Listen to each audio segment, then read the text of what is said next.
So Doug Ford and his Ontario Progressive Conservatives are taking an extra long recess. But here's why it's about a lot more than just being lazy. Hey everybody, how's it going? Thanks for stopping by. I just want to talk today a little bit about a piece of news that flew by this week and got a lot of coverage, but I feel was maybe misunderstood by a lot of people. Politicians at the federal level and provincial level usually take much of the summer off.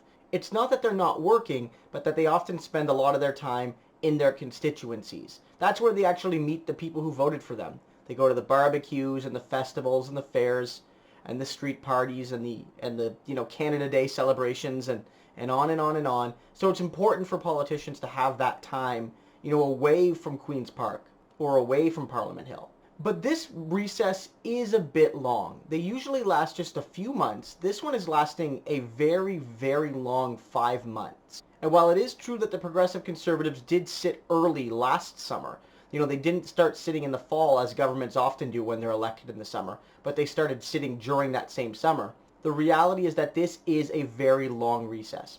And a lot of people have been making some pretty interesting observations, saying that Doug Ford doesn't want working people to have sick days and vacation days, yet he's giving himself and his buddies 5 months off.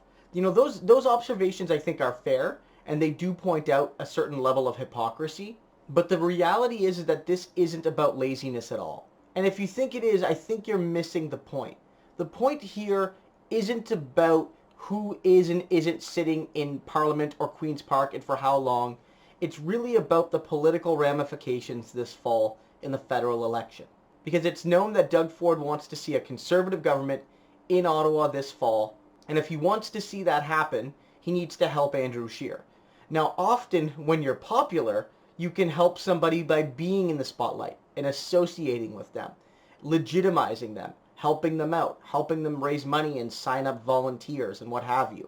When a politician is popular, you want that connection. But Doug Ford isn't popular. We've covered it on this channel that Doug Ford is deeply unpopular. That how unpopular Kathleen Wynne was, deservedly so in my view. Doug Ford is already more unpopular than her, and he's only been at it for a year. Doug Ford is unpopular. He's unpopular with Ontarians, and polling has indicated that he's unpopular in pretty much every region of the country, which means that it's not as if he can leave Ontario and go help Andrew Scheer in the prairies or the Maritimes. There's nowhere where he's not a liability to Andrew Scheer. So, what's one way you can help? You can sort of sit back for a little while. And that's what Doug Ford's doing. Now, Andrew Scheer has come out and he said that, he hasn't asked Doug Ford to do this, that this has not been coordinated between the federal and provincial Conservative wings. This hasn't been officially determined in that sense. And I'm sure that that's probably true. I'm sure that there's not a formal agreement that, you will take a 5-month break to help me win an election. But the reality is that that's part of the calculation for the broad Conservative movement in this country. Doug Ford being very unpopular means that by him not being in Queen's Park, where Andrea Horwath and the Ontario NDP can attack him and his policies and his vision every day in question period, where it's going to be heard on the news, is a strategy. Doug Ford proposing some of his unpopular decisions, whether it's attacking teachers or it's breaking promises during his election campaign, i.e., saying that they're not going to cancel the basic income pilot and then doing it, saying they're not going to lay off one single person and then laying off hundreds if not thousands, saying that they're going to find efficiency cuts and not actually cut into anything Ontarians need, and yet we're seeing people lose vital services, and on and on and on.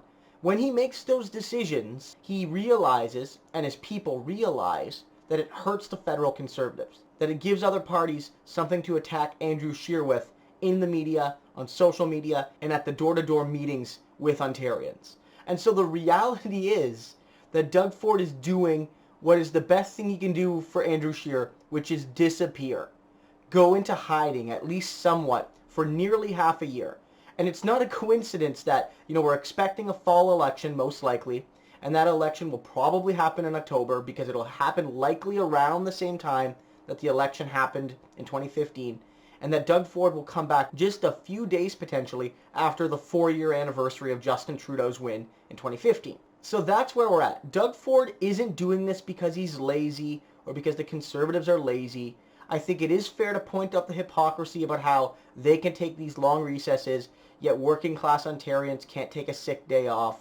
Fair point, But this has never been about laziness. This is a political calculation to try to elect a conservative government federally. Will it work? Who knows? I think some people are angry about the 5-month decision. The reality is that Ford will remain in the news as a lot of the ramifications for his actions during the past year continue to roll out. The reality further is that premiers don't just get to make decisions in legislatures. To pass new laws, you're right, you need to be in Queen's Park or in Parliament. But cabinets and premiers and prime ministers have powers they can use even when not sitting. So Doug Ford will continue to make certain decisions, and those decisions will continue to have an effect on his popularity and on Andrew Scheer's popularity. So I want to know what you guys think. When you first heard this news, where did your mind first go to? Was it Doug Ford being lazy, or did you kind of instantly think this is to help Andrew Scheer, because the more that Doug Ford is out of the spotlight, the better it is for the federal Conservatives? I'd love to hear your opinion. Maybe you think this is about neither of those things, and it's something I haven't thought about. I'd love to hear that point, because I'm always interested to see angles I haven't myself thought of.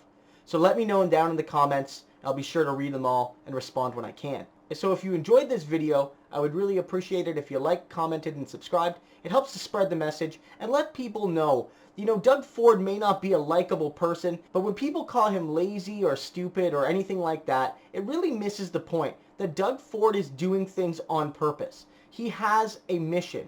He has an objective. And just because we like to put him down a little bit doesn't mean that we can just discount the fact that his agenda is purposeful. He's making these decisions with a clear goal in mind. And I think to understand and challenge your enemy, you have to respect them in a certain way. And I think we need to do that here and realize this isn't about Ford taking an extra long vacation, at least not as the primary objective. And if you can, I'd love your support on Patreon. Supporting me there helps improve the quality and quantity of these videos, and it helps to bring a progressive message to YouTube, which is largely dominated by, right-wing conservative voices. And by supporting me there, you help to bring a pro-labor, pro-worker, progressive agenda to YouTube, which it sorely needs. Thanks, guys, and I'll see you in the next one.